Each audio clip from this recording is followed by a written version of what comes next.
So I've had this unit for quite some time now, over a year and a half, and I wanted to speak about it on an efficient way. But a couple months ago when I checked for it online, CVS wasn't offering it anymore, and when I looked at the, in store, it wasn't on the shelves. So I figured, why bother talking about it? It would just frustrate people if they can't get it. However, about a week ago, I was in the store at the pharmacy, looked down below at the counter, and sure enough, there it was on offer again. So perfect time to speak about it, since many of you are still going through your winter, in the middle of your winter. If you're watching this video, you may be deciding in terms of which unit to get as far as a warm mist humidifier or a cool mist humidifier. This unit is a cool mist humidifier, and there are a few main differences to think about. One is whether or not you are using it in a child's room or baby's room. If you are, it's kind of a no-brainer. There's no risk in putting steaming hot vapor, any kind of hot water near a baby or a small child. The second is the maintenance of the unit. Cool mist humidifiers tend to need a little bit more maintenance in terms of keeping it clean, emptying out the water, and worrying about talc.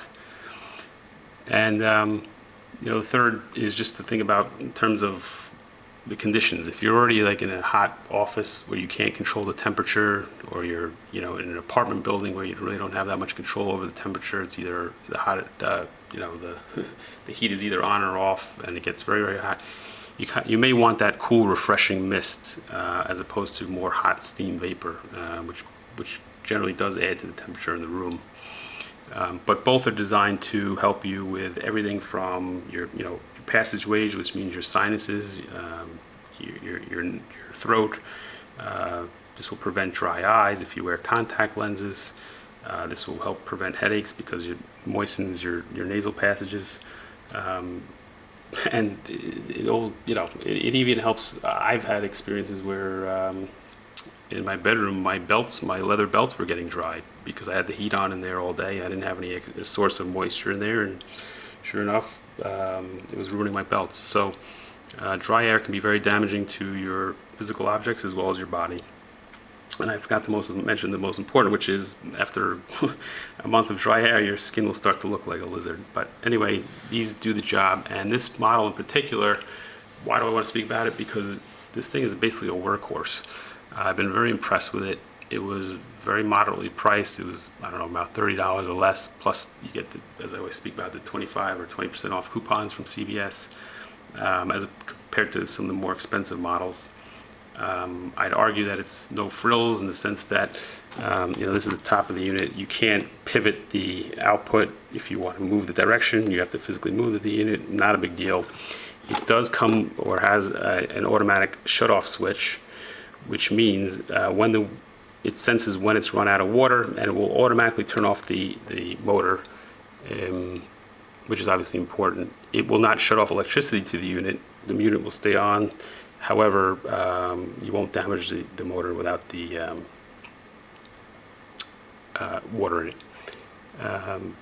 As I said before, this does require a bit more maintenance. It's almost like having a pet. You have to stay on top of it. You have to make sure that you're not leaving water in the main tank. Some water, I'll show you inside here, accumulates in here as well. At the end of the day or end of the night, you may want to rinse that out. Another factor, I just want to go back to the difference between the cool mist and the heat vapor. Is the noise. That was the biggest factor for me. I chose cool mist because it gives out a low hum, which I'll show you in a moment, as opposed to some of these steam vapor, steam humidifier or heat humidifiers that give off a lot more noise. So if you're using it in your bedroom or you're using it in your place of work, that's something to consider. And then going back, it does, the cool mist does develop mold easily, so you do have to stay on top of it. As I said, at the end of the night or day, this is the refill cap. This locks into place. It's got a very good seal, so you're never leaking water around.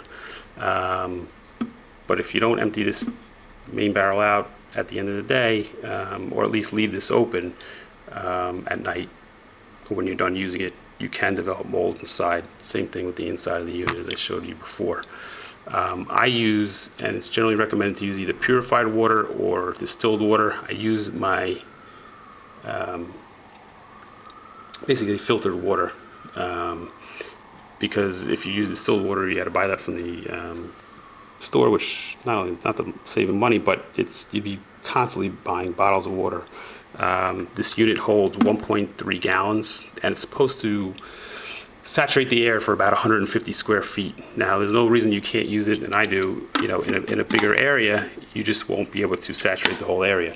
I put it basically about, 6-7 feet behind me, and it does a pretty good job of moisturizing the air.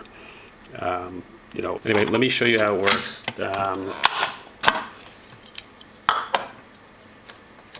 I use one of these Brita filters because otherwise, like I said, you're constantly going through a lot of water.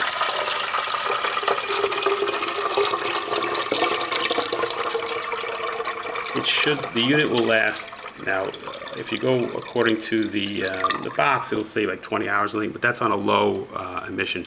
If you put it on the highest output, you're probably going to get about, I would say, maybe 7 hours out of it. I've never measured exactly how many hours, but that sounds about right. It's plenty of time per fill. Anyway, that clicks into place as I said. You literally just place the unit on the top, plug it in.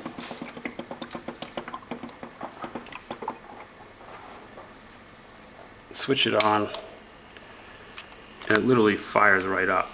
It's a little bit hard to see with the lighting on, but let me see if I shut the light off.